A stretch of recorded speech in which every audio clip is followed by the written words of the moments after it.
Hi, welcome to live with food. நம்ம இன்றைக்கி வாழைப்பூ உசிலி பார்க்க போகிறோம். இதில் நிறைய ஹெல்த் பெனிஃபிட்ஸ் இருக்குது. வாங்க இதை எப்படி பண்ணுறதுன்றதை பார்க்கலாம். பருப்பு உசிலிக்கு கடலைப்பருப்பு, துவரம் பருப்பு இது ரெண்டுத்தையும் நல்லா கழுவி ஒரு 30 நிமிஷம் ஊற வச்சிடலாம். இதோட காரத்துக்கு மிளகாய், உப்பு, பெருங்காயம் இது எல்லாத்தையும் சேர்த்துக்கலாம். இதோட கருவேப்பிலையும் சேர்த்து நம்ம ஊற வச்சிடலாம். இரத்த சோகை, இரத்த அழுத்தம் முதலிய நோய்கள் ஏற்படாமல் தடுக்கும். பெண்களுக்கு அதிகப்படியான உதிரப்போக்கு இருக்கும், அதை கண்ட்ரோல் பண்ணும். இந்த மாதிரி ஊற வச்சிருந்த பருப்பை நம்ம மிக்சி ஜாரில் ஒன்றும் பாதியமாக நம்ம அரைச்சிடலாம். இப்போ அரைக்கும்போது தேவையான அளவு உப்பு, பெருங்காயம் இது ரெண்டுத்தையும் சேர்த்துக்கலாம்.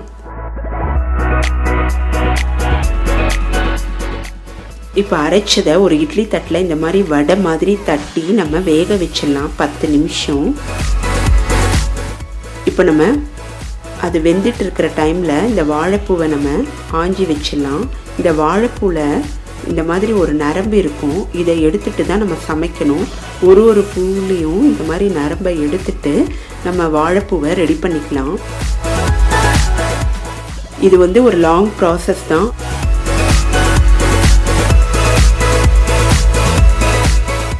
இந்த உசிலி ரொம்ப டேஸ்ட்டாக இருக்கும் சாப்பிட்றதுக்கு. இந்த மாதிரி எல்லா பூவையும் நம்ம ரெடி பண்ணிடலாம்.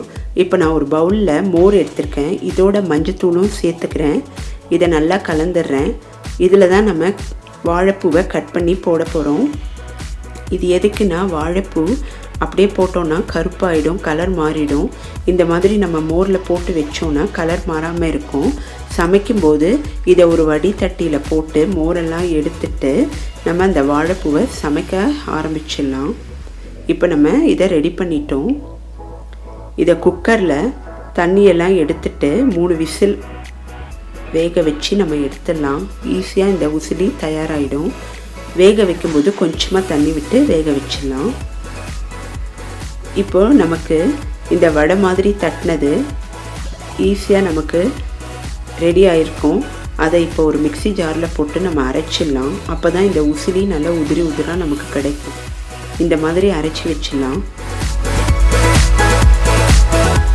வாழைப்பூவில் துவர்ப்பு தன்மை அதிகமாக இருக்கிறதுனால அது ரத்தத்தில் உள்ள சர்க்கரையை கண்ட்ரோல் பண்ணும். இப்போ நம்ம ஒரு கடாயில் தேங்காய் எண்ணெய் எடுத்திருக்கேன்.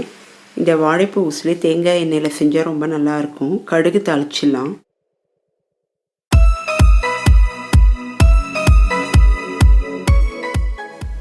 எப்பப்போ நமக்கு வாழைப்பூ கிடைக்குதோ அப்போல்லாம் நம்ம உணவில் சேர்த்துக்கலாம். இப்போ நம்ம அரைச்சி வச்சுருந்த அந்த பருப்பை கடாயில் சேர்த்துக்கலாம்.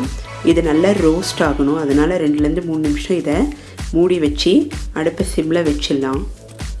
நல்லா ரோஸ்ட் ஆனால் தான் இந்த உசிலி நல்லாயிருக்கும். வாழைப்பூவில் வடை செஞ்சுருக்கோம் பாருங்கள். இதோட இப்போ நம்ம உசிலியும் செஞ்சுருக்கோம். நிறைய ஹெல்த் பெனிஃபிட்ஸ் இருக்குது. இப்போ நம்ம வேக வச்சுருந்த வாழைப்பூவை இப்போ சேர்த்துக்கலாம். இது மோர் குழம்பு, சாம்பார் சாதம் இதுக்கெல்லாம் ரொம்ப நல்லாயிருக்கும் இந்த உசிலி. மாதத்துக்கு ஒரு தடவையாவது நம்ம வாழைப்பூவை இந்த மாதிரி சமைச்சிடலாம். இப்போ நம்ம அடுப்பை சிம்மில் வச்சுட்டு தேங்காவை கொஞ்சம் சேர்த்துக்கலாம். நமக்கு வாழைப்பூ உசிலி நல்லா உதிராக தயாராகிடுச்சு. டேஸ்ட் அபாரமாக இருக்கும். இதை அப்படியே கூடி சாப்பிட்லாம். நீங்கள் இதை ட்ரை பண்ணி பாருங்கள். உங்கள் கமெண்ட்ஸை சொல்லுங்கள்.